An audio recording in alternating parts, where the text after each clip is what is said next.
മനസ്സ് വിശാലമാകണം, പുറത്തു കൊടുക്കാൻ കഴിയണം. ഔലിയാക്കള് എത്രയും ഖനപ്പെട്ട വിഷയങ്ങൾ പുറത്തു കൊടുത്ത് അല്ലാഹു തആല അത് ഖുർആനിലൂടെ നമ്മെ പഠിപ്പിക്കുന്നത് ആ വഴി സ്വീകരിക്കാനാണ്. ഞാൻ എന്റെ ഉപ്പമാരോട് ഉമ്മമാരോടൊക്കെ പറയട്ടെ, മക്കള് നന്നാകാൻ ചെയ്യേണ്ട പ്രധാനപ്പെട്ട വഴി അതാണ്. ദുസ്വഭാവങ്ങൾ വന്നാൽ അവരെ വിട്ടുവീഴ്ച ചെയ്തിട്ട് നന്നാക്കണം. നല്ല നിലക്ക് അവരെ കൂടെ നിർത്തിയിട്ട് അള്ളാഹുവിനോട് ദുആ ചെയ്യണം. ശാപത്തിന്റെ വർഷങ്ങൾ നൽകിയിട്ട് അവരെ പിഴുതെറിയാൻ പാടില്ല. നീ നിന്റെ വഴിക്ക് പോയി ജീവിച്ചോ എന്ന് പറഞ്ഞ് ആട്ടാൻ പാടില്ല. എത്ര വലിയ വിഷമം സഹിച്ചു നബിയുല്ലാഹി യാഖൂബ് അലൈഹിസ്സലാത്തു വസ്സലാം 10 മക്കളെ കൊണ്ട്, നല്ല ആരോഗ്യമുള്ള 10 മക്കളെ കൊണ്ട് എത്ര വിഷമമാണ് സഹിച്ചത്. ഒരിക്കൽ പോലും അവരെ പഴിച്ചിട്ടില്ല. മക്കള് വന്ന് പരമ്പരയായി കളവ് പറഞ്ഞപ്പോഴും മഹാനവറുകളുടെ ഭാഷ ഫസബ്റുൻ ജമീൽ വല്ലാഹുൽ മുസ്തആനു അലാ മാ തസിഫൂൻ. നിങ്ങളാ പറഞ്ഞതിനൊക്കെ എനിക്ക് മറുപടി പറയാനുള്ളത് ഒന്ന് മാത്രമേ ഉള്ളൂ, നല്ല ക്ഷമയാണ്. നിങ്ങൾ പറഞ്ഞതിന് മുഴുവനും ഞാൻ അള്ളാഹുവിനോട് സഹായം അർത്ഥിക്കുകയാണ്. സഹായം ചോദിക്കുന്നത് അള്ളാഹുവിനോടാണ്. വീട്ടിന്റെ പടിക്ക് പുറത്താക്കിയിട്ടില്ല എന്നൊന്നും പറഞ്ഞവരെ മനസ്സ് വിഷമിപ്പിച്ചിട്ടില്ല. അവരോടൊപ്പം തന്നെയാണ് ജീവിക്കുന്നത്.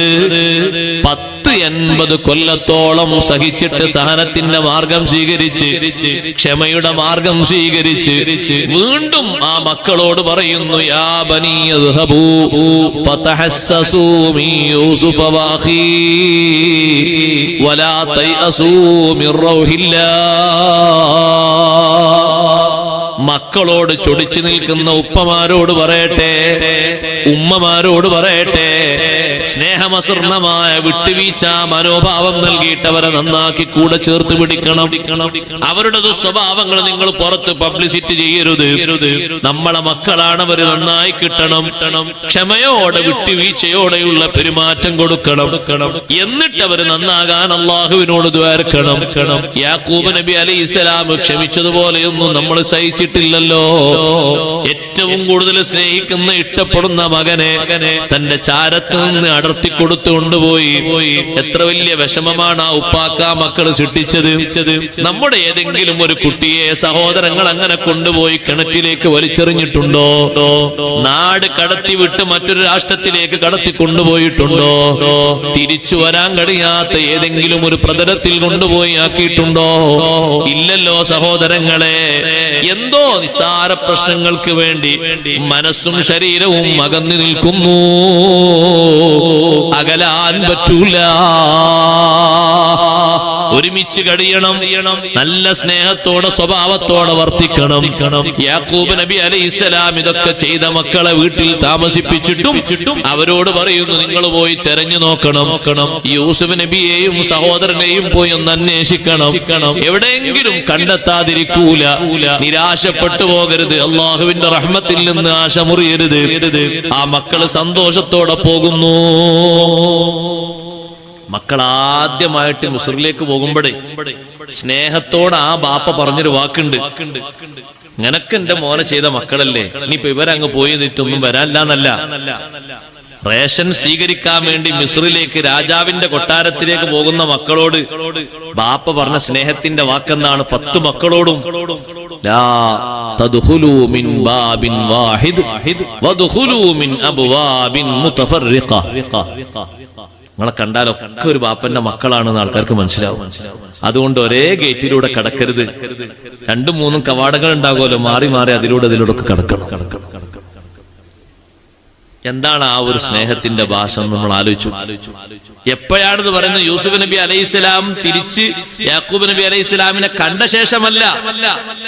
യൂസുഫ് നബി അലൈഹിസ്സലാമിനെ കാണാതെ വർഷങ്ങളോളം കഥന കണ്ണീരൊഴുക്കിയ ശേഷവും വീട്ടിലിരിക്കുന്ന മക്കളോട് സ്നേഹത്തിന്റെ വായ്പകളൊന്നും കുറയാതെയുള്ള ഭാഷ. നിങ്ങൾ എല്ലാവരും മിസ്റിലേക്ക് പോവുകയാണ് റേഷൻ സ്വീകരിക്കാൻ. എന്നാലും മക്കളെ, എല്ലാവരും കൂടി ഓരോ ഗേറ്റിലൂടെ പ്രവേശിക്കരുത്. കണ്ടാൽ എല്ലാവരും ഒരു ഉപ്പയുടെ മക്കളാണ് എന്ന് തോന്നും. ആരെങ്കിലൊക്കെ കണ്ടിട്ട് ഒരു വീട്ടിൽ തന്നെ എല്ലാവരും കൂടി വന്നിരിക്കാന്ന് നിങ്ങൾക്കെതിരെ കണ്ണെറിയരുത്. നാവ് കൊണ്ട് പറഞ്ഞിട്ട് കണ്ണുകൊണ്ട് ഏറില്ലേ, അതെറിയരുത്. അതുകൊണ്ട് നിങ്ങൾ ആ മക്കളുടെ സ്നേഹാണത്. വ്യത്യസ്ത ഗേറ്റിലൂടെ കിടക്കണം. ആ ഉപ്പാന മനസ്സിൽ നിന്ന് വന്നൊരു സ്നേഹം നോക്ക്. നിങ്ങൾ ഇനി പുറത്തിറങ്ങാൻ പാടില്ല എന്നല്ല, ഞങ്ങളൊന്ന് മിസ്റിലേക്ക് പോയിട്ട് ഭക്ഷണം കൊണ്ടുവരട്ടെ, നിങ്ങൾ എല്ലാവരും പോയിക്കോളൂ. പോകുമ്പോ സ്നേഹത്തോടെ കൊടുക്കുന്ന വാക്ക്, ഉപദേശം, അതാ മക്കളോട് ആ ഉപ്പയുടെ മനസ്സിലുള്ള സ്നേഹത്തെയാണ് അല്ലാഹു തആല അടയാളപ്പെടുത്തി തരുന്നത്. കറകളൊന്നുമില്ല യാക്കൂബ് നബി അലൈഹിസ്സലാമിന്റെ മനസ്സിൽ. ഉണ്ടെങ്കിൽ ഇങ്ങനത്തെ ഒരു ഉപദേശം കൊടുക്കോ? ഏതായാലും യൂസുഫ് നബി പോയില്ല, ഇനി വരും പോയിക്കോട്ടെ, അത്ര വലുതൊന്നല്ലോ എന്നല്ല ചിന്തിക്ക. അല്ലല്ല, എന്റെ മക്കളാണ്, ഈ 10-11 ആളും എന്റെ മക്കളാണ്, എന്റെ കുട്ടികളാണ്, അവരൊക്കെ നന്നാകണം, നല്ലവരാകണം എന്ന ചിന്തയോടെ കൊടുക്കുന്ന ഉപദേശം. തിരിച്ചു വന്നപ്പോ വീണ്ടും നേരത്തെ ഉള്ളതിനേക്കാൾ ദുഃഖത്തിന്റെ മേൽ ദുഃഖം വന്നപ്പോഴും ബഹുമാനപ്പെട്ട യാക്കൂബ് നബി അലൈഹിസ്സലാം പിടിവിട്ടിട്ടില്ല. എന്റെ മക്കളെ കയ്യിൽ നിന്ന് എന്തോ ഒരു അബദ്ധം സംഭവിച്ചു എന്ന് ബോധ്യപ്പെട്ടിട്ടും അപ്പോഴും മഹാനവറുകൾ പറയുന്നത്, ബൽ സവ്വലത് ലക്കും അൻഫുസുകും അംറൻ ഫസബ്റുൻ ജമീൽ അസല്ലാഹു അൻ യഅതിയനി ബിഹിം ജമീഅ ഇന്നഹു ഹുവൽ അലീമുൽ ഹകീം. നിങ്ങളെ മനസ്സിൽ എന്തോ തോന്നി, അത് നിങ്ങൾ അങ്ങോട്ട് ചെയ്തു. എന്നിട്ട് എന്നോട് വന്നിട്ട് നിങ്ങൾ പറയാണല്ലേ, ശരി ഞാൻ ക്ഷമിച്ചോളാം, നേരത്തെയും ഞാൻ ക്ഷമിച്ചതല്ലേ, ഞാൻ ക്ഷമിച്ചോളാം. ഉപ്പമാരോട് പറയട്ടെ, അത്തരത്തിലുള്ള ഒരു കഥന കണ്ണീര് നമ്മുടെ സമൂഹത്തിലെ ബാപ്പയും ഉമ്മയൊന്നും കുടിച്ചിട്ടില്ല. നിസ്സാര പ്രശ്നങ്ങൾക്ക് വേണ്ടി തെറ്റിക്കഴിയുന്ന ബാപ്പമാരോടും ഉമ്മമാരോടും പറയട്ടെ, സ്നേഹത്തിന്റെ ഈമാനിന്റെ കണിക ബാക്കിയുണ്ടെങ്കിൽ നന്നാകണം. മക്കളോട് നന്നാകണം. ഒന്നാമത്തെ സൊഫിൽ ഇമാമിന്റെ ബാക്കിലായിരിക്കും നിസ്കരിക്കാൻ നിൽക്കുക. ജമാഅത്തിൽ നിസ്കാരമൊക്കെ കറക്റ്റാണ്. റവാത്തിബ് 4 ആണെങ്കിൽ 4 നിസ്കരിക്കും, ഇത്ർ 11 നിസ്കരിക്കും, ദുഹാ 8 നിസ്കരിക്കും, അവ്വാബീനും നിസ്കരിക്കും, തസ്ബീഹ് നിസ്കാരം നിസ്കരിക്കും. മക്കളോട് എല്ലാരോടും ബൈൻ എല്ലാരോടും ഇവിടെ പറഞ്ഞു. ഒരൊറ്റ കുട്ടിയോടും ഒരു സ്നേഹപരമായ കണക്ഷൻ ഇല്ല, ആത്മപരമായ ബന്ധമില്ല, സ്നേഹപ്പെരുമാറ്റമില്ല. ഈ നിസ്കാരത്തിനേക്കാളും കൂടുതൽ, ഈ ചെയ്യുന്ന ഇബാദത്തിനേക്കാളും കൂടുതൽ നാളെ മീസാനിൽ കണം തൂങ്ങുന്നത് സ്നേഹമുള്ള സ്വഭാവമാണെന്ന് സയ്യിദുനാ റസൂലുള്ളാഹി സ്വല്ലല്ലാഹു അലൈഹി വസല്ലം. അസ്ഖലു മാ യുളഉ ഫിൽ മീസാൻ, മീസാനിൽ ഏറ്റവും കൂടുതൽ കനം തൂങ്ങുന്ന സംഗതി ഹുസ്നുൽ ഖുലുഖി, സ്നേഹമസർണമായ സ്വഭാവമാണെന്ന് സയ്യിദുനാ റസൂലുള്ളാഹി സ്വല്ലല്ലാഹു അലൈഹി വസല്ലം. അവിടെ നിന്ന് പഠിക്കണം നമ്മൾ അതാ പഠിക്കേണ്ട. പ്രധാനമായിട്ടും നമ്മിലൂടെ നിയലിക്കേണ്ട ഇസ്ലാം ആ സ്നേഹത്തിൽ ചാലിച്ച സ്വഭാവമാണ്. അതാ നമ്മളിൽ നിന്നുണ്ടാകേണ്ടത്. വിട്ടുവീഴ്ച ചെയ്യാനുള്ള കഴിവ് വേണം. നിങ്ങൾ നോക്കി, ഒരു ഭാഗം മാത്രം പറഞ്ഞ് ഞാൻ നിർത്തുന്നില്ല. ബാപ്പാരോടും ഉമ്മമാരോടും മാപ്പ് ചോദിക്കാനുള്ള തന്റെ ഇടം മക്കളായ നമുക്ക് വേണം. എന്റെ ബാപ്പക്ക് 70 വയസ്സായി, ഏറിപ്പോയാൽ ഒരു 5 കൊല്ലം 10 കൊല്ലം എന്ന് പറയരുത്. അബദ്ധവശാൽ ഒരു വാക്ക് വന്നോ,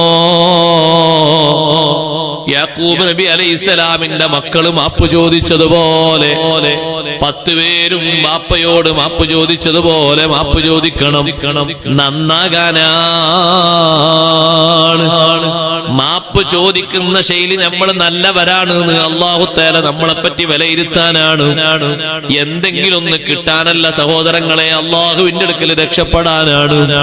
തെറ്റുകാരാണ് മക്കള് എന്നവർക്ക് ബോധ്യപ്പെട്ടപ്പോ എല്ലാവരും പറഞ്ഞില്ലേ, യാ അബാനാ ഇസ്തഗ്ഫിർ ലനാ ദുനൂബനാ ഇന്നാ കുന്നാ ഖാതീൻ.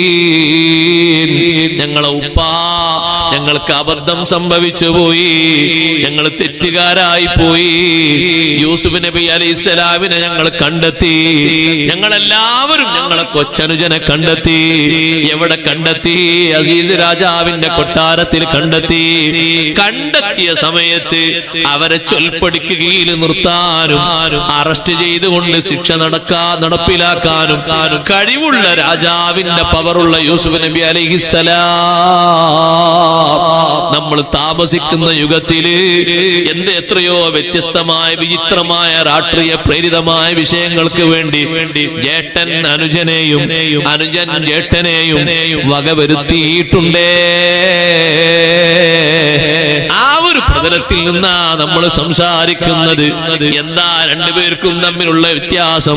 ഇസ്ലാമിൽ ഒരേ വിശ്വാസത്തിലാണോ ആണ്? ഒരേ പ്രമാണത്തിലാണോ ആണ്? രണ്ടുപേരും സുന്നികളാണോ? സുന്നികളാണ്. മഖ്ബറയിൽ വരുന്നവരാണോ? വരുന്നവരാണ്. ഭൗതിക തലത്തിൽ സ്വീകരിച്ച ചിന്തകൾക്ക് രണ്ടുപേർക്കും ചെറിയൊരു വ്യത്യാസമുണ്ട്. സ്വാഭാവികമായും ഒരുപക്ഷെ അങ്ങനെ സംഭവിക്കാം. അതുകൊണ്ട് അതൊരു സ്നേഹത്തിന് മറയാകരുത്, തടസ്സമാകരുത്. അങ്ങോട്ടും ഇങ്ങോട്ടുമുള്ള സമ്പർക്കത്തിനത് തടസ്സമാകരുത്.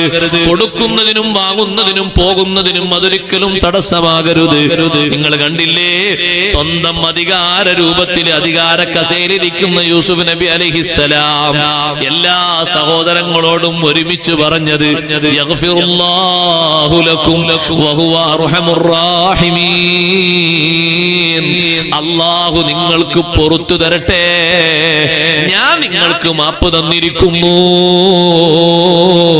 സ്വന്തം ഉപ്പയിൽ നിന്നും ഉമ്മയിൽ നിന്നും എന്നെ അടർത്തിയിട്ട് വർഷങ്ങൾ 70 കഴിഞ്ഞു, 80 കഴിഞ്ഞുപോയി. 80 വർഷം ഇപ്പുറത്ത് എന്റെ വാപ്പയെ കാണാതെ, എന്റെ ഉമ്മയെ കാണാതെ ഞാൻ ഒറ്റക്കല്ലേ ഈ മിസ്റിന്റെ വിവിധ തസ്തികകളിൽ ഞാൻ കഴിയേണ്ടി വന്നത്. എന്നാലും നിങ്ങളോട് എനിക്ക് വെറുപ്പില്ല. കാരണം എന്താ? നിങ്ങളൊക്കെ എന്റെ സഹോദരങ്ങളാണ്. അല്ലാഹു നിങ്ങൾക്ക് മാപ്പ് തരട്ടെ. വഹുവ അർഹമുർ റഹീമീൻ. നിങ്ങളെക്കാളും വലിയ തെറ്റ് ചെയ്തവർക്ക് റഹ്മത്ത് ചെയ്ത് മാപ്പ് കൊടുത്തവനാണല്ലോ. നിങ്ങൾ നല്ലവരാകണം. ആ ഒരു ഉപദേശം യൂസുഫ് നബി അലൈഹിസ്സലാം എന്ന് പറയുന്ന അനുജൻ ഉമ്മയോട് നിനക്ക് അസ്വാരസ്യങ്ങൾ വന്നിട്ടുണ്ടോ? തിരുത്തണം, നന്നാകണം. ആ നന്നാകുന്നതാണ് അഫു എന്ന് പറയുന്ന ശൈലി, വിട്ടുവീഴ്ച എന്ന് പറയുന്ന ശൈലി. എത്രമാത്രം നല്ലൊരു ശൈലിയാണ് യാക്കൂബ് നബി അലൈഹിസ്സലാം മക്കളോട് നിങ്ങൾക്ക് സൗഫാ അസ്തഗ്ഫിറു ലക്കും റബ്ബി ഇന്നഹു ഹുവൽ ഗഫൂറുർ റഹീം. എന്റെ റബ്ബിനോട് നിങ്ങൾക്ക് വേണ്ടി ഞാൻ മാപ്പ് ചോദിക്കും. ഇപ്പോൾ ചോദിക്കുന്നില്ല, ഒരു സമയം ഞാൻ അതിന് കാത്തു കഴിയുന്നുണ്ട്. അള്ളാഹു പുറത്തു തരുന്നവനാണല്ലോ, മഹാകാരുണ്യം ചെയ്യുന്ന കാരുണികനാണല്ലോ. എന്നിട്ട് യാക്കൂബ് നബി അലൈഹിസ്സലാം വെള്ളിയാഴ്ച രാത്രി, അഥവാ നമ്മളെ നാട്ടിലൊക്കെ സഹോദരന്മാരെ വ്യാഴാഴ്ച അസ്തമിച്ച വെള്ളിയാഴ്ച രാത്രി എന്ന് പറയാറില്ലേ? വ്യാഴാഴ്ച മഗ്രിബിന് ശേഷം വെള്ളിയാഴ്ച രാത്രിയിൽ അത്താഴത്തിന്റെ നേരത്ത് എഴുന്നേറ്റ് മക്കൾക്ക് വേണ്ടി അള്ളാഹുവിനോട് പ്രാർത്ഥിച്ചു, മാപ്പിന് വേണ്ടി അള്ളാഹുവിനോട് കേണപേക്ഷിച്ചു. അവരെല്ലാവരും കൂടി സ്വാലിഹീങ്ങളായി, നല്ലവരായി. പിന്നെയും ആ മക്കളെ കൂട്ടത്തിൽ സന്തോഷത്തോടെ ബാപ്പയും ഉമ്മയും കഴിച്ചുകൂടി. അതിനുശേഷം ഒരൊറ്റ വെള്ളിയാഴ്ച രാത്രിയിലും അത്താഴത്തിന്റെ നേരം വിടാറില്ല, പ്രാർത്ഥന ഒഴിവാക്കാറില്ല.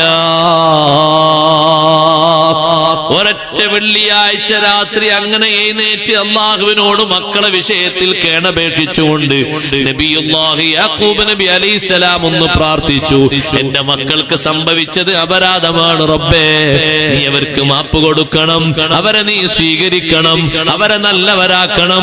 അവരാ ദുശ്ചേരികളുടെ മേൽ നീ അവരെ പരീക്ഷിക്കരുത്. എന്നോട് അവർ ചെയ്ത് തീർത്തും അന്യായമാണെങ്കിലും ഞാനത് പൊരുത്തപ്പെട്ടു കൊടുത്തിട്ടുണ്ട്. നീയും പൊറുക്കണേ അല്ലാഹ്. എന്ന് ബാപ്പമാര് പറയുമ്പോ, ഉമ്മമാര് ചോദിക്കുമ്പോ, ആ ഒരു സ്നേഹത്തിൽ, ആ ഒരു നല്ല മനസ്സിന്റെ ചോദ്യം കൊണ്ട് അള്ളാഹു നമുക്ക് നൽകുന്ന ഗുണം ഇതുവരെ നമ്മൾ അനുഭവിച്ചതിനേക്കാളും വലുതാണ്. യാക്കൂബ് നബി അലൈഹിസ്സലാമിന്റെ ജീവിതത്തിൽ പിന്നീടുണ്ടായ 25 വർഷങ്ങൾ ഏറ്റവും സന്തോഷമുള്ള വർഷങ്ങളാണ്. കാരണം ഈ 12 മക്കളും അനുസരണശീലമുള്ളവരായി, അള്ളാഹുവിന് തഖ്വ ചെയ്യുന്നവരായി, നല്ല നല്ല മഹാന്മാരായി.